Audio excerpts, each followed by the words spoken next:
அவர்கள் அந்த இடத்துக்கு வரும்போது சூழ்நிலைகள் மாறுகிறது. அப்போ இன்னைக்கு உங்கள் தனி ஜெபம் என்ன? இன்னைக்கு தனி ஜெபத்துக்கு நீங்கள் எந்த அளவுக்கு முக்கியத்துவம் கொடுக்குறீங்க? ஒரு 2 நிமிஷம் ஜெபம் எதையும் செஞ்சிடாதுங்க. ஒரு 5 நிமிஷம் ஜெபம் எதையும் மாறிட்டாது. இன்னைக்கு கர்த்தருடைய சமூகத்தில் மணிக்கணக்கில் காத்து இருக்கணும். டிஜிஎஸ் ஐயாவை குறித்து என்ன சொல்லப்படுது? ஒரு நாளைக்கு 8 மணி நேரம் ஜெபிப்பாராம். எவ்வளோ நேரம்? ஒரு நாளைக்கு 8 மணி நேரம்.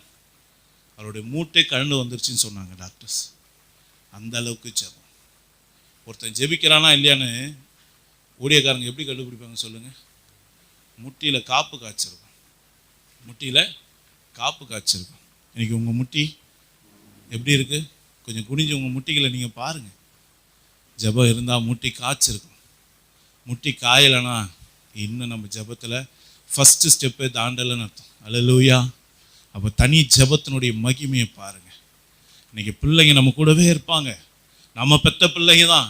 ஆனால் அப்பா கிட்ட அம்மா கிட்ட பேச முடியாத மனசுக்குள்ள எத்தனையோ குமுறல்கள் இருக்கும், எத்தனையோ வேதனைகள் இருக்கும், எத்தனையோ நெருக்கங்கள் இருக்கும்.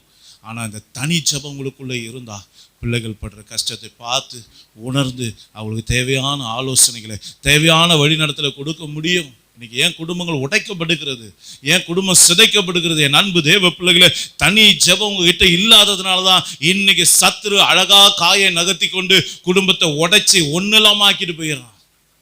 இன்னைக்கு உங்க குடும்பம் கட்டப்படணும்னு நினைக்கிறீங்களா? சந்தோஷமா இருக்கணும்னு நினைக்கிறீங்களா? ஆசீர்வாதமா இருக்கணும்னு நினைக்கிறீங்களா? உங்க தனி ஜெபத்தை அதிகரிக்க.